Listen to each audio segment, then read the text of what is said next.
over in enslavement, since we were colonized, we have been taking European fashion and appropriating it and using it to like represent class, to represent socioeconomic status, education status. Look at people like Du Bois and Frederick Douglass, who was actually the most photographed man of his time.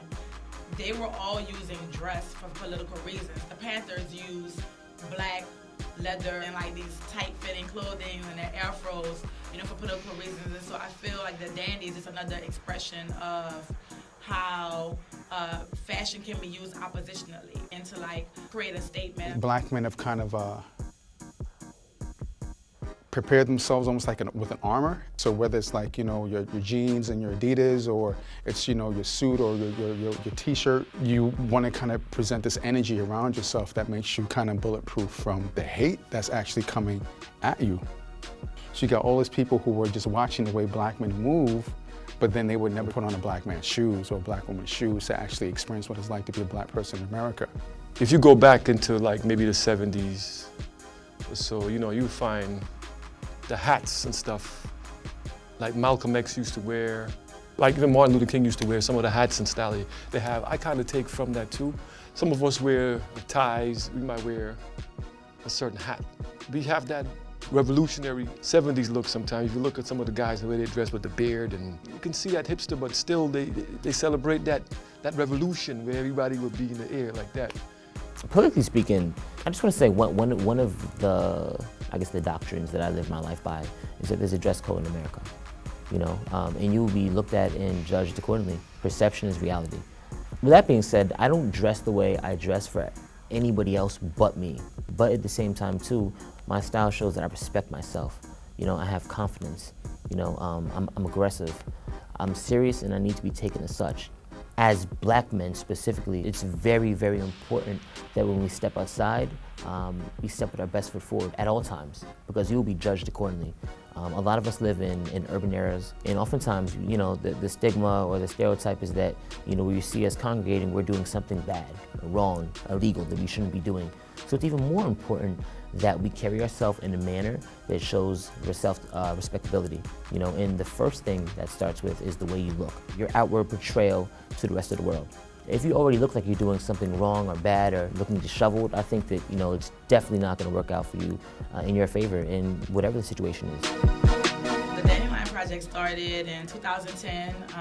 I was invited by Brooklyn's own Ngozi Odita to curate a pop-up exhibition, and it was at a time when there were so many negative images of black men in the media. Like Vogue ran that cover of LeBron with him looking like King Kong. So I was really thinking about the negative stereotyping and the tropes of black men in media. How can I combat that, through visual art?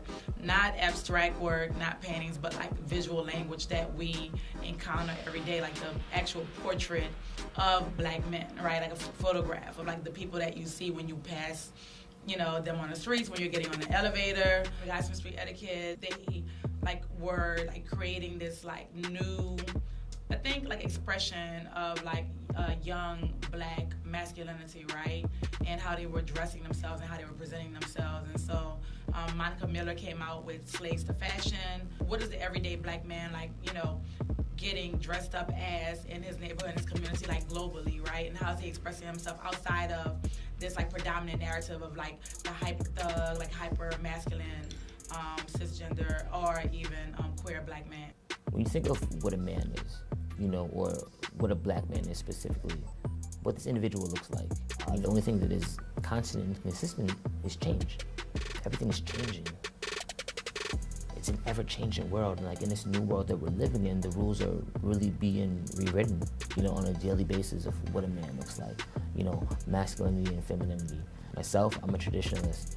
So with that being said, I was raised under a lot of strict and stringent morals and principles. Some of those that I walk with to this day, and a lot of them that I don't. But one thing I do believe is that we have a responsibility, especially as men, to provide for our families and to also make way and educate the next generation.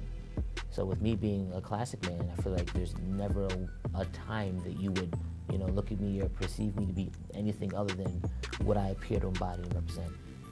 I've never had anybody ask me or say to me that, you're dressing like a white dude or you're trying to, mimic white culture, because I think, I came up in the early 70s, so, I think about Malcolm X, right? And the interesting thing about Malcolm X is that, okay, the Nation of Islam, they all wore, the suit and the bow tie.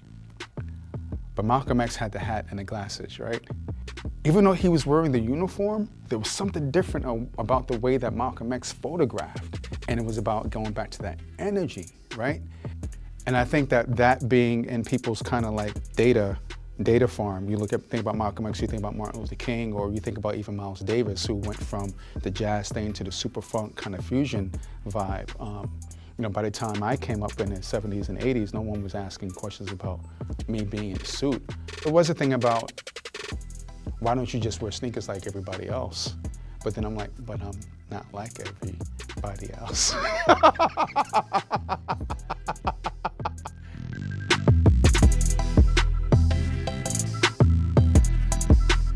Thanks so much, everybody, for coming tonight to Brick. Give yourselves a round of applause. I want to hear everybody awake.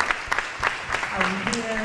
For those of you who haven't been here before, Brick is the largest presenter of free and low-cost cultural programming in Brooklyn and one of the largest in New York City. We incubate a myriad of talent, from our performing arts programs to our visual arts programs. I hope you guys come back and check this out.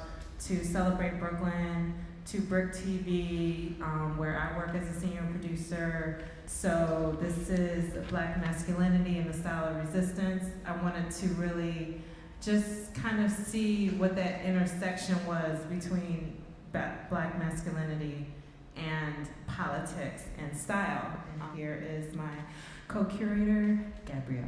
As you saw in that wonderful video produced by Kecia, there is a generations-long history of Black men and Black people using personal style to make a political statement. So we were really excited to gather this incredible panel this evening. And to lead us through this conversation is Monica Miller. Monica Miller is the Toe Family Associate Professor of English and Africana Studies at Barnard College. She is the author of Slaves to Fashion, Black Dandyism, and the Styling of Black Diasporic Identity, which received the 2010 William Sanders Scarborough Prize for the Best Book in African American Literature and Culture. A grantee from the Andrew W. Mellon Foundation, the Schomburg Center for Research in Black Culture, and the Woodrow Wilson National Fellowship Foundation. She's a specialist in contemporary African American and Afro-diasporic literature and cultural studies. She is currently at work on a new project, Blackness, Swedish Style, Race, Diaspora, and Belonging, which considers cultural production by the emerging Black community in Sweden and its connection to Black European identity formation and cultural political movements. We're very excited she's here, and she will introduce the panelists from here. Thank you. We have three, I'm going to borrow a phrase from Mikeflo's biography, three fresh makers here. And we have Bayete Ross Smith, who is a photographer, multimedia artist, filmmaker, and educator living in New York City. He has exhibited internationally with the San Francisco Arts Commission, the Brooklyn Museum, the Oakland Museum of California, TEDx Mid-Atlantic, Deutsche Bank, Rush Arts Gallery, Brick, the Phillips Collection, and the Jack Shaman Gallery, among others. His collaborative projects along the way in Question Bridge, Black Males, have shown at the 2008 and 2012 Sundance Film Festival. Bayete is currently the Associate Program Director for the Kings Against Violence Initiative, CAVI, a hospital and school-based violence prevention nonprofit organization in New York that partners with Kings County Hospital. He has also taught at the International Center of Photography, New York University's Tisch School of the Arts, Parsons, the New School for Design, and the California College of the Arts. Welcome, Bayete. Next, we have Ryann Holmes, who has worked in every industry, from retail to philanthropy. There's very little relation between those two things, but found most happiness when creating cool things with talented friends. Ryann also found joy and magic in being part of a queer Black culture in Brooklyn. In 2009, Ryann founded the Brooklyn Boyhood Collective. As of today, the collective has grown to 5 core members based in Detroit, Miami, and Brooklyn. They host annual parties, monthly gatherings, and publish an anthology called Outside the XY. Ryann was the director of community programs at the Museum of Contemporary African Diaspora Arts, MOCADA, and produced the Soul of Brooklyn Festival, co-created over 100 arts programs with the Fort Greens Housing Projects community, and co-managed Kid Flicks, Bed-Stuy's only film festival for children of color. In 2016, Ryann was voted one of Brooklyn Magazine's top 100 cultural innovators. Ryann was also the co-founder of Lucid House Records, an indie music label based in Brooklyn. He was also a music supervisor for 195 Lewis, a boundary-breaking web series that explores the lives of queer women of color in Brooklyn, New York. Ryann has an MBA from Baruch College in social entrepreneurship. Let's welcome Ryann. Finally, all the way down here, we have Mikeflo, who is a recording artist, DJ, producer, consultant, stylist, and fresh maker, and I want to know more about what that means. He currently records as half of the duo Royal, alongside bandmate Devin Lee, and is the official tour DJ for hip-hop legends Dead Prez. Mikeflo's career has taken him all over the world, but after many years or moons in Atlanta, this Chicago native now resides here in Brooklyn. Aside from his travels with both Royal and Dead Prez, Mikeflo can be found taking his various DJ series and concept parties to a city near you, especially in Brooklyn. Welcome, Mikeflo. So in preparation for this evening, I was reading through the bios and looking at the work of our panelists here, and I came up with some questions that I think are hopefully synthetic, right, so that they could each bring their experiences to each of these questions. I'm hoping that these questions spark a kind of conversation amongst us, right? And also that you feel free to interject and ask questions and clarification and whatever of each other, okay? People often ask me when I'm giving a paper or a talk, how is it that I came to write a cultural history of Black dandyism? Like, what was who are, right? The fashion influences that I've had. My answer to that question, I'm going to ask you guys the same question. My answer to that question is, I grew up in a very small town in southeastern Connecticut, and for some reason that I still have not figured out, and I'm actually going to leave to mythology, my local newspaper published an article about Jean-Michel Basquiat. I saw that picture of him in my local newspaper, which was called the Norwich Bulletin, and I cut it out and I put it on my wall. It's hard to explain exactly what that image of him did for me, but what I think, I mean, now that, 40 years later, what I think it meant for me was a kind of image, right, of what I've been calling lately a kind of otherwise blackness, right? An otherwise masculinity, or an otherwise kind of gender performance even, right? And I was really interested, even his postures, I think it was that famous picture where he's kind of leaning over. It was that picture actually that really made me think about, right, the power of style, right, to signal other possibilities, right, and other, in some ways, imaginative or even actual places. So I wanted to ask our panelists here, tell me about your style icons, right? In particular, say for example, somebody who you revered when you were 10, or maybe somebody who came into focus for you when you were around 20, right? I'm interested in, what did you understand about the appeal, right, of that person, their style, their comportment, either the way that they were portrayed or portrayed themselves, right? And how did gender matter in that for you?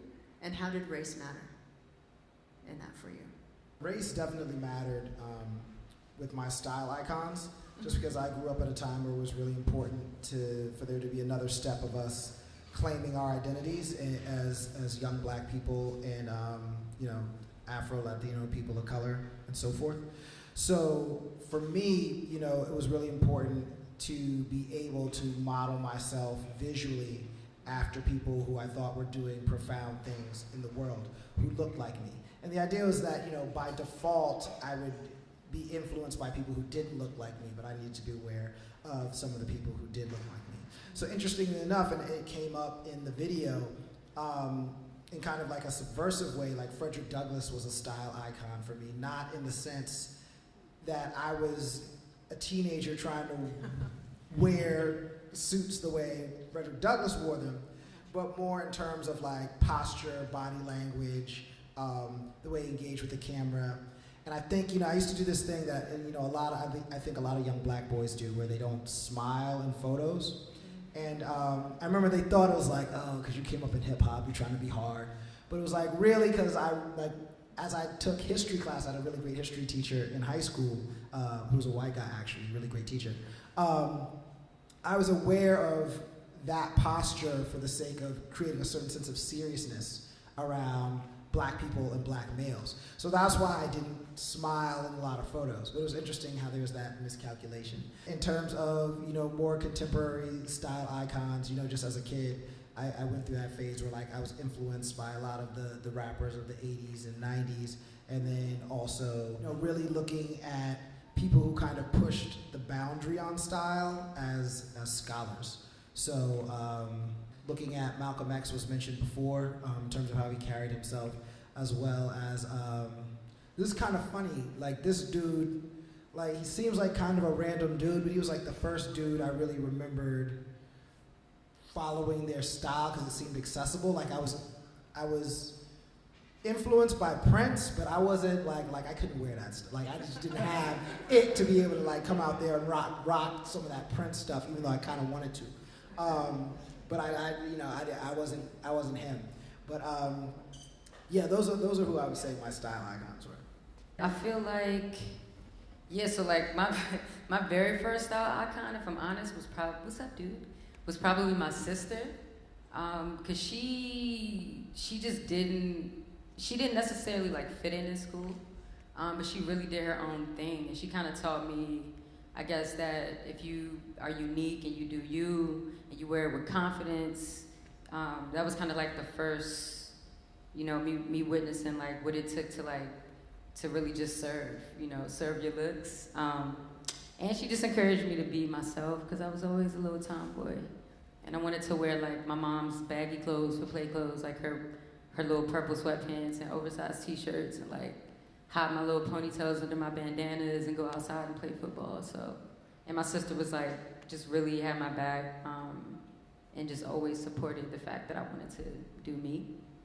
And yeah, I grew up in the late 80s and 90s.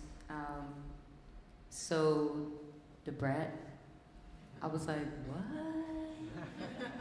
I could do that? And the 90s was just hella gay. It was just so, Queen Latifah, we don't have to go deep into that, but Living Single, just Salt and Pepper, all these different artists and actors and just people that were Aaliyah. I was yes, sports bra and baggy pants. I could f that. It was complicated for me as a young person, and it still is, honestly, to sort of find my fit. So I feel those folks really just, they weren't totally a reflection of who I saw myself as or who I thought I was, but it came pretty close, and it really influenced the way that I feel I even, my relationship to style today, so, yeah. Oh, and then, sorry, I just forgot about the second half. At around 20, or as a young adult, I had just gotten here to Brooklyn, so just the fly-ass queer scene that is, of this land we call Brooklyn, was really just my influence. I feel I moved here from Maryland, the DMV area, and it just felt like an explosion of color, every type of afro and natural hairstyle you could think of. Yeah, wigs was popping too, everything. I feel queer folks just, when I got here, I realized that they really made their styles their own. They felt comfortable with who they were. It was almost like a performance for a lot of folks. I felt like I was, this might sound cheesy, but I felt like I was among royalty in a sense. So that was, I guess it kind of helped me step my game up. I was like, yeah, I can be fly too. You know, I can really like embrace this idea of celebrating who I am and not being afraid to like put myself out there and do something different. So yeah. I'd say my first style inspiration would be my grandmother. I had one of them super fly grandmothers. She ate on brass plates. She had, like, real talk, she had like the old school LB, the Laura Brigatti glasses. They was super fresh.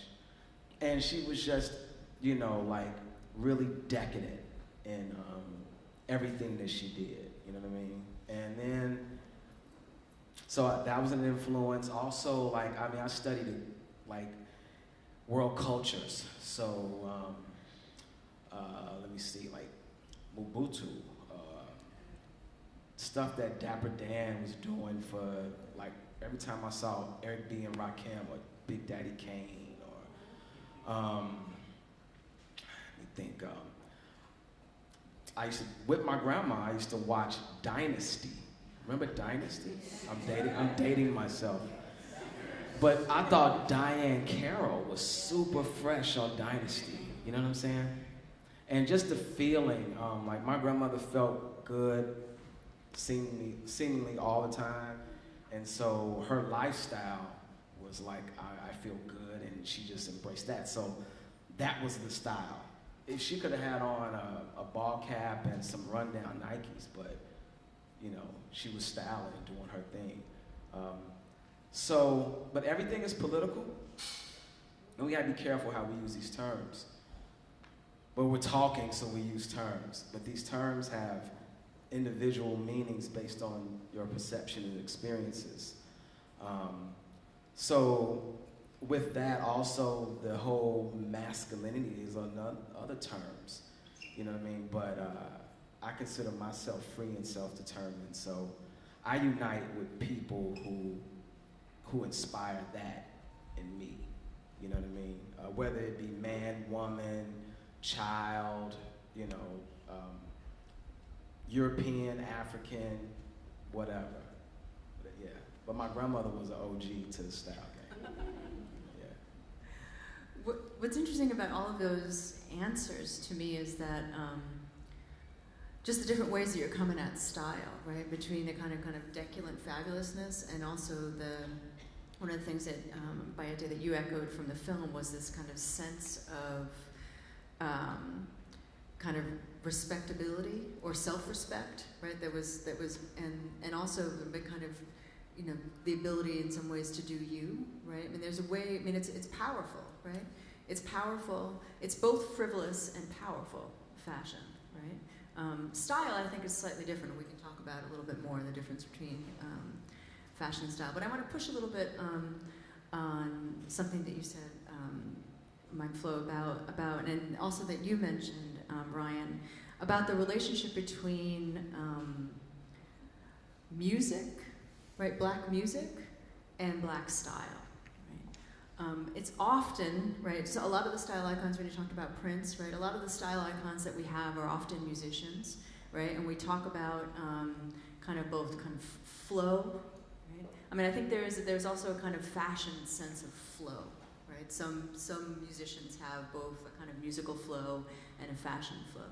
So I'm wondering if you have any thoughts about the relationship between fashion and music, right? Either for you personally or in general, right? I mean, how do those two things? I mean, hip hop is a huge influence, right? But I feel like there's something deeper there that we can get at.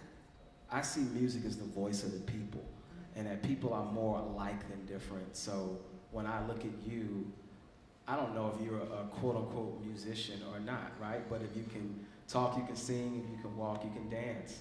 So I think we are inspired by other people. So shoot, when in '89, if I was Rakim, I felt like I would have been rocking that. So I saw myself in that. Well, hip hop is, you know, like the find a way or make one origins. So, you know, if you didn't have just monetarily a lot, when you got certain things, you took care of them and you treated them with concern. You know what I mean? Whether if you just knew that you weren't gonna get another pair of sneakers, you know, like you were cleaning your sneakers. I still wash shoelaces and stuff. You know what I'm saying? For the same reason I eat all of my food, even when I probably shouldn't. But when you grow up, you have to respect the things that you get, and if that's how you respect them, then that's what it is. So I have items in my closet that I have to be told to give away or make myself give away because they're still nice and I might have had them like 15 years. And hip hop is ever changing. Music, you know, life is ever changing, and so my style has, it changes and it develops, you know, and I don't drink stagnant water. So, yeah, I think there's a direct correlation between the two. Why are you pointing at me, Mike? Cause it's your turn. Oh, like the first thing you said really struck me, just about how like music is a voice of the people, because, you know, yeah, I feel like the artists that we see and that are visible are like snapshots of our culture and our communities, and we don't, you know, Black folks, we still don't technically, in terms of like capitalism, like our designers, like our culture creators, we're still being exploited, and are constantly having to kind of like shape our own industries. And I feel like the music industry and the fashion industry have always correlated because it's been this platform for fashion to really like reach us in this like mainstream way and get, you know, you can, I ain't been to Tokyo, but I heard like they love hip hop culture and Black culture and they wear the shit that we wear. And you've probably been there, right? Yeah, so like, yeah, I feel like it's just such a deep influence, and it's our stage to just like put ourselves out there. And yeah, we created this style shit out of like, yeah, like you said, like having to make a way out of no way. You know, I feel like the flyest of us are folks that have had to like create a look, do something different with something simple. Like everybody can't really pull that off, but Black people always have. And so, yeah, I feel like, I think about musicians from that influence our parents' style, you know what I'm saying? Like it's always been a direct correlation in our community. Yeah, you know, that's interesting how when we think about hip hop and then the idea of Black folks, particularly in the United States of America, doing so much for so little. This is kind of off topic, but I feel like we've been doing that for so long that people don't believe how little we've worked with. Where they're like, what? No, but y'all have done all this stuff. What do you mean you don't have this or don't have that? It's like, nah, come on. We know how to make it work. Taking it back to the music question, I think part of it is also the idea of being an artist and artistry. And I think somehow we got conditioned at one point in time to think that being an artist meant you work in one medium or one genre. And I think that musicians are some of the few artists that are directly thrust into a situation where they have to be interdisciplinary, and so they do that. So they have to not only be able to create the music, but they have to be able to perform the music, and they have to be able to perform it in a variety of different circumstances. And so fashion and style then become another layer of that performance. So when you are going to see an artist perform, you know, you're seeing Beyonce perform, but you're also taking in the outfit, the choreography, the lighting, you know, all that stuff is crafted so that you go away from that with an experience. I remember watching a video. I never got to see Michael Jackson perform. I'm mad at myself for that. I did get to see Prince, and I saw Biggie and Tupac, but I never saw Michael. And I was watching this video of him in Europe, and he was like doing the moonwalk, and then he just did one of them chamons and like looked at the crowd, and then they panned, and people were just fainting, and they brought in these dudes with stretchers to take them out, and I was like, yo, this dude is literally slaying them out here. And it was like, And that's not just voice, that's not just lighting, that's not just fashion, that's not just choreography, that's the sum of all of that. And I think that's part of why when we think about style, music is one of the first places it comes about, because I just think all those different visual and artistic elements are forced to intersect there. No, that's a really powerful way to think about it. Also, I mean, you also bring out this kind of thing I want to tease out about the difference between, say, fashion and style, right? I mean, I think one of the things that, I mean, while you were talking, Ryan, I was thinking, for some reason, I was thinking a lot about Rihanna, right? And I mean, and then what you say about this kind of like the necessity of the total performance, right? As both, I think, an expression of the artist's creativity, right? And extreme creativity under, I think, black artistic kind of extreme creativity under difficult conditions, right? But it also absolutely has everything to do with marketing and branding, right?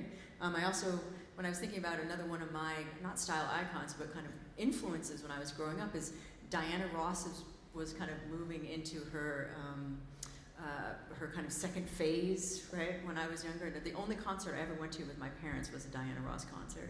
And and just thinking again about the kind of relationship between her self-presentation, all right, and reinvention of self-presentation, this kind of process that we're talking about, and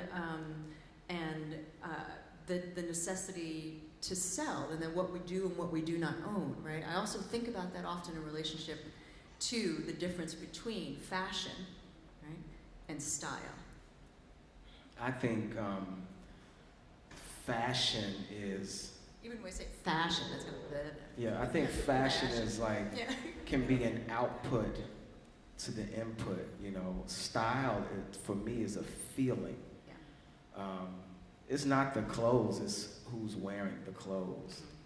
And I really think we spend so much time, I mean, and you know, people do what they want. I'm doing what I want, and it's whatever at the end of the day for me. But I see people striving and trying so hard to maintain certain fashion. And, you know, and how I see how much they value that, and the names and the designers and so much stuff. And if that's what gets them to feel, all right, then great. You feel good, great. I would say it'd be wonderful if you could supersede that and get right to the feeling, right?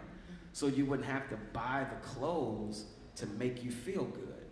So I say focus on, like, you know, the feeling, whether that means getting a fresh juice, having some yoga, great sex, or whatever that is for you. Get into that and then express that. And you'll find that it has very little to do with fashion. You know what I mean? I knew I was coming here today. I took a flight from Atlanta this morning, and a part of me said, gosh, I wonder what I'm gonna wear, right? And then I was like, you know, but these are the duality of the thoughts, right? Then I was like, but I think I'm good, and I'm gonna take a nap. Because if I take a nap, I'm gonna feel better. I'm tired right now. I'm gonna take a nap, I'm gonna wake up, I'm gonna feel great. And that's just what it is.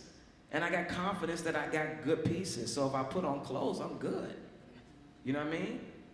But I really, and this may be off of it a little bit, I want us to concern ourselves more with the feeling of style and less about fashion. That would be great. Can I just follow that up with a really quick question about the relationship between, say, fashion, style, and health, right? Yeah. Because you were kind of mentioning that, like, you know, getting to that feeling. Bayete, did you want to? Well, the first thing I was going to say is I think it's actually building up what Flo's saying. So I think, you know, fashion is kind of the building blocks of style, and then style, you know, it's like how you rock it. That's what we would say back in the day, right? Like, you'd see someone with a fresh piece on, but you'd be like, but he ain't rocking it right. She ain't really rocking that. You know, so in terms of also to do a story about fashion today, I procrastinated and didn't do laundry. I was supposed to do laundry last week. I didn't do it. I went away for a wedding in California. Got back, was just kind of, had a lot I had to get back into. So I didn't really have much to wear. So I had these different like building blocks. Like this is like a button-up shirt. It's semi-nice, right? So I can button it all the way up if I want to kind of look more formal, maybe unbutton it. I knew I needed to be like I was like, I should be casual. I don't want to like overdo it. Seem like I'm trying too hard. So I was wearing jeans, but then I was like, okay, what can I do to kind of make it a little bit cool so it's not just super, super basic? And so I have these shoes that I really like. One of my boys from Boston put me on with these. I like to call him one of my stylists. I have like homies like in different regions of the country who are like my stylists, where like when I need something new that's dope, I like hit them up like, what should I get? So I had these, and I actually should have gotten a new pair because I've worn them so much that just the heel is worn down.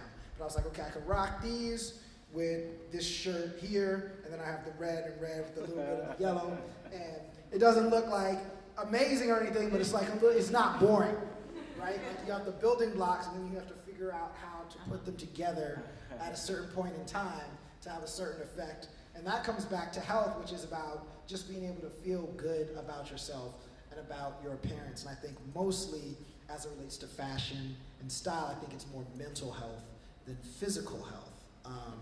And as we know, in our communities, Black and brown communities, we have a real challenge taking care of our mental health, and we self-medicate in a variety of different ways that sometimes are healthy, sometimes are not. But I think fashion and style is a really good way to be able to excessively maintain our mental health if we think about it the right way. But being obsessed with different designer labels, I don't know how productive or healthy that is. I never quite understood that much, even as a kid. Like I remember wanting certain brands of stuff, and then finally getting it, and then realizing that it didn't necessarily look that much better than the other stuff. But I was like, well, at least I can say I have this, but I always in the back of my head, I was like, there's something odd about that. The substance is in the garments, if you will, and not, the label that's put on them. Yeah. Ryan, I was thinking in particular of the Brooklyn Boyhood calendar. Can you say a little bit about like why you came up with that idea and how you think it's affected, right, health? I think the idea came from just like an absence of visibility at the time, and still for boys, and I'm saying boys like BOI, which I think you guys get. Yeah, just to kind of showcase like the depth and the diversity of our community, to really capture people in ways that they wanted to be captured and can feel affirmed. So I could talk a little bit about like what the process of shooting was like. I know, basically we put an application out into the world and asked people to like, it was more of like a who are you and why do you want to do this? And got like an overwhelming response. And, in the process of shooting, we would just have all these dope experiences with people who a lot of times had never like been in front of a lens in that way. Where we were like, we're shooting this because you're fine, you're amazing, and we want to show the world who you are, just for who you are, We would make the sets feel really comfortable. The photographers themselves would be queer or trans and people of color, mostly Black. I think always Black. And, I think a lot of the feedback that we got was that people would leave the set just feeling just a different level of love for themselves that I think every person in this room can agree that we all struggle with, but it's a really, really deep thing to just like never see yourself reflected.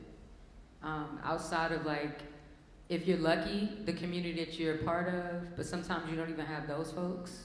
So yeah, I feel like that's directly related to our health, our mental health, our emotional health, the choices that we make depending on like how we feel about ourselves.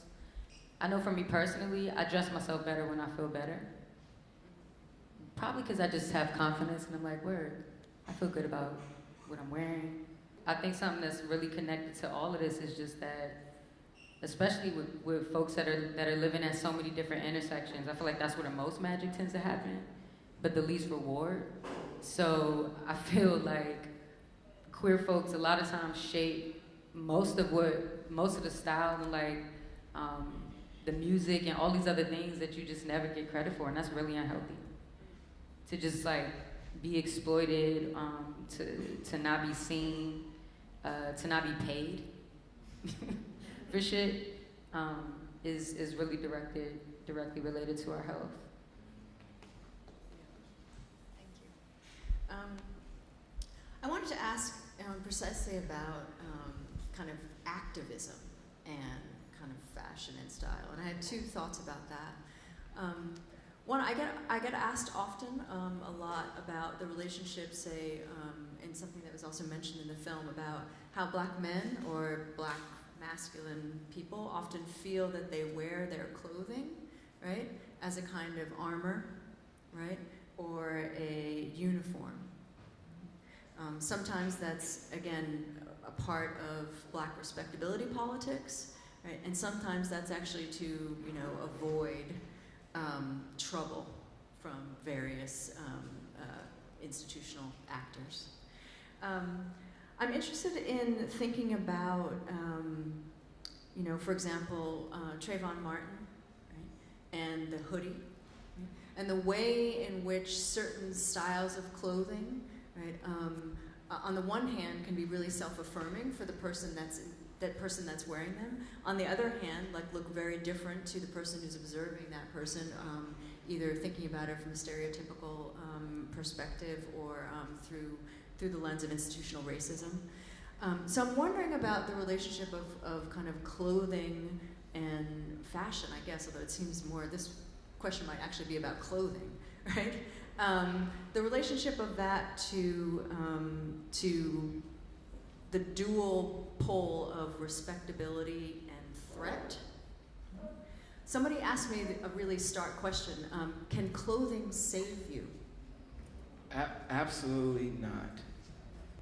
There's a lot of time spent on that illusion. And that is an old, and it was wrong, it was foul then.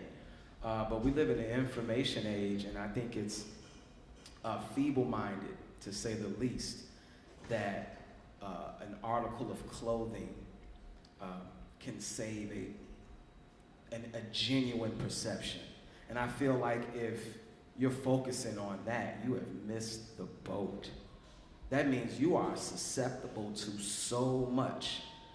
You know what I mean? And I sit here as a retired school teacher, 12 years, with FTP tatted on my face, right? And I can't say it enough, the feeling of feeling free and self-determined. I mean, Mumia has been locked down all of my life, basically, and he's in this cell writing love songs.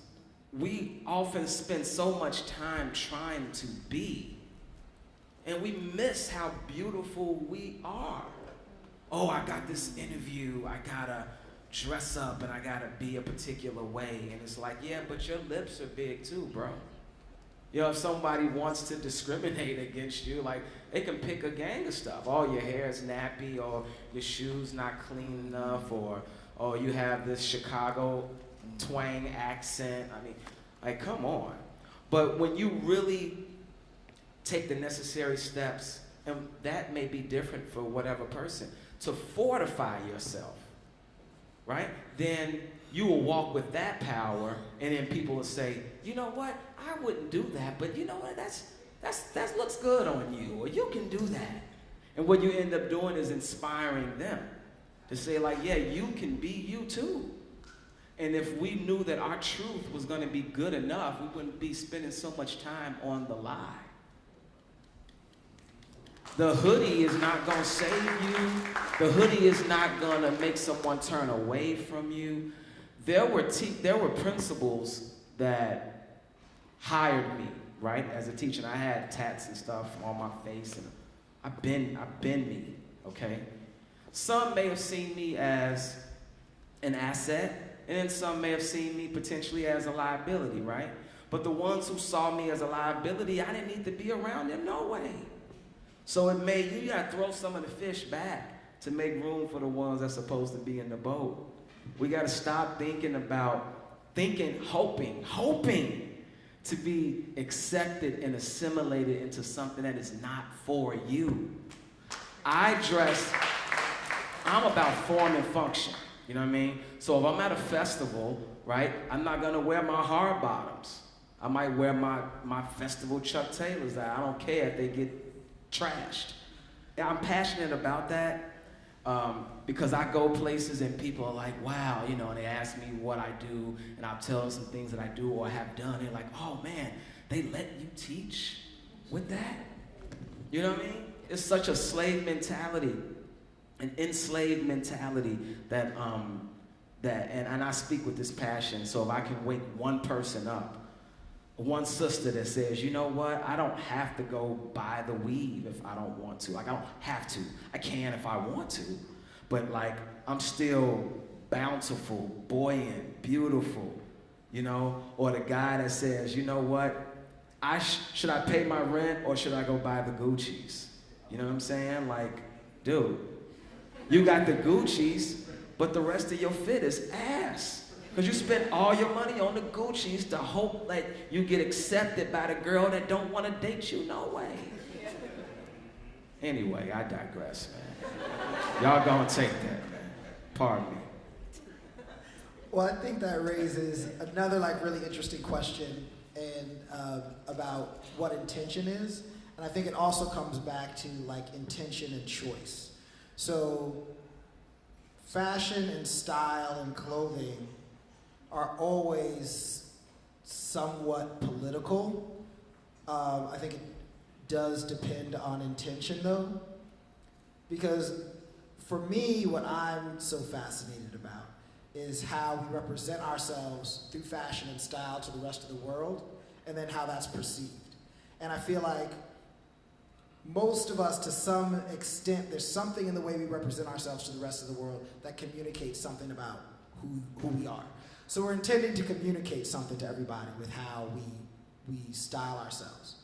But then there's almost always some miscommunication in terms of the world perceiving that message and bringing it back to us. So it becomes this interesting dance of what can I assume based on the information you're giving me that maybe I'm supposed to get? Are you supposed to know that I'm a Yankees fan? Are you supposed to know that I'm a New Yorker? You know, versus what is extremely ignorant to assume about someone. Do I assume that they're low income or lower education class because of certain things? Do I assume they're not capable of doing a certain job? So that's where I think that becomes interesting. But the political side of it is kind of what you said, Flo, is being comfortable and happy in what you're wearing in a given situation.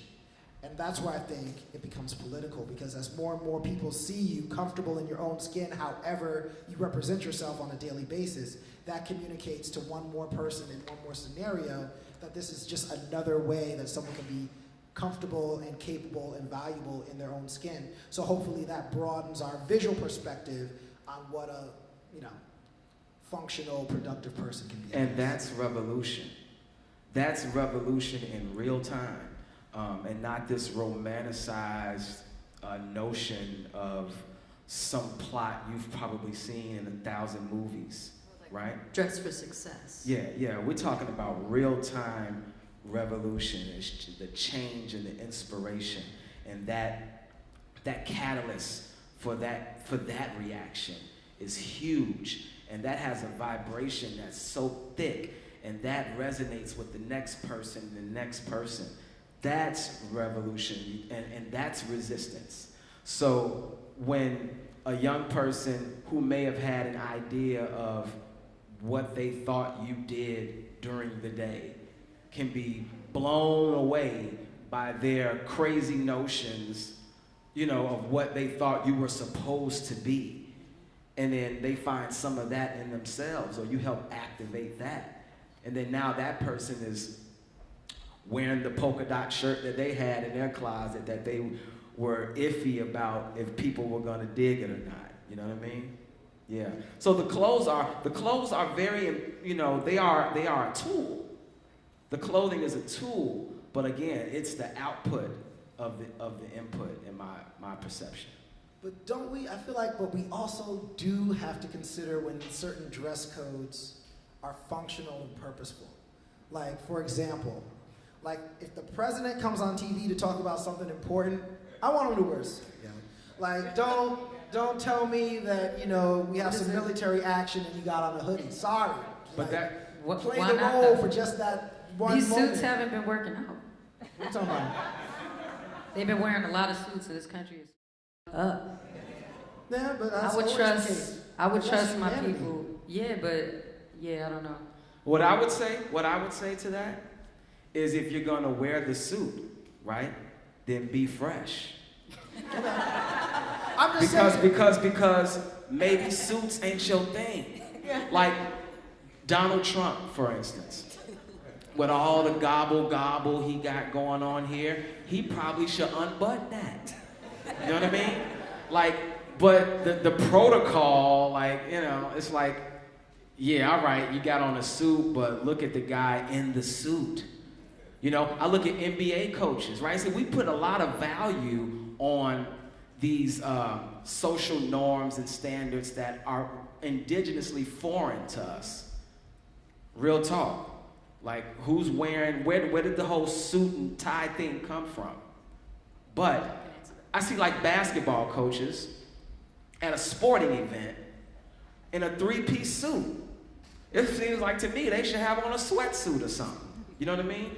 But if we think that, you know, that is a job or a position of importance, of esteem, and then the suit represents esteem, then if you don't have a suit, what's the other end of that equation in terms of that same perception? Well, they do that in some sports and other sports they Yeah. don't, right? Like in baseball, the manager wears the uniform like everyone else. Football. Okay, but you know the point I'm getting at. Yeah. You know, so it's not about the basketball coach or the sport, but clearly it's about, and if I'm unclear, we can open this up Yeah, we can open right it. now, because I feel like, and I know everybody got to move and shape, but I feel like, and I'm glad we got to this point in this conversation, and you know, I just feel like we put a lot of value on what clothing is, you know what I mean? Like, and whether it's a suit or whether it's the Gucci frames, and you know, I like nice things, but nice things, that's a perceptive term. But what's nice to me may not be nice to you, you know what I mean? But I just feel like we're trying to be something. It's like running a race with ankle weights on.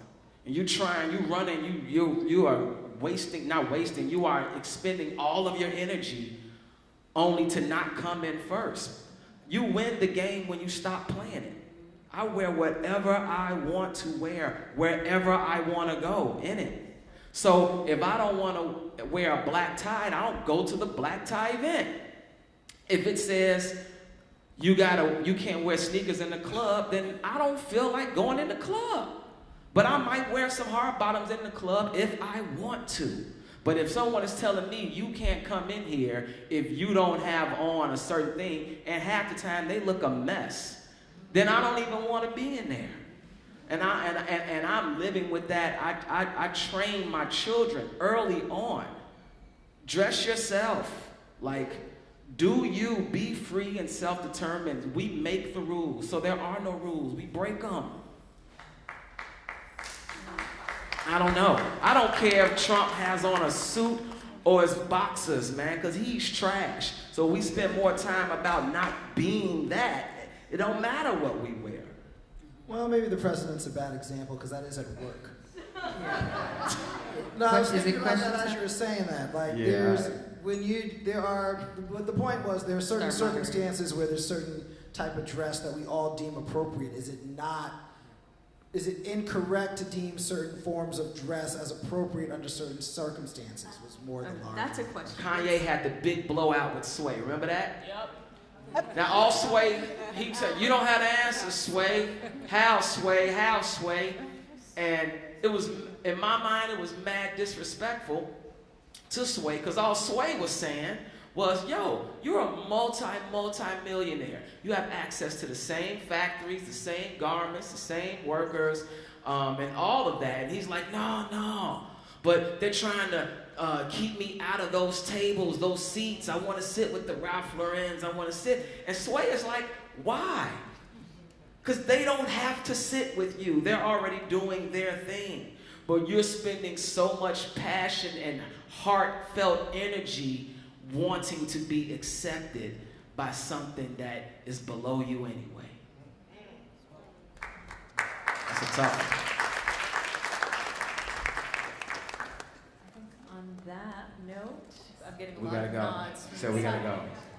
Sorry? He said we gotta go. Well, why don't we continue the conversation? If anybody wants to grab a drink or a snack at the cafe, feel free to do so. You can come hang out in the gallery. First, let's give a huge round of thank you to our panelists and moderators, Bayete Ross Smith, Ryann Holmes, Mikeflo. Thank you all so much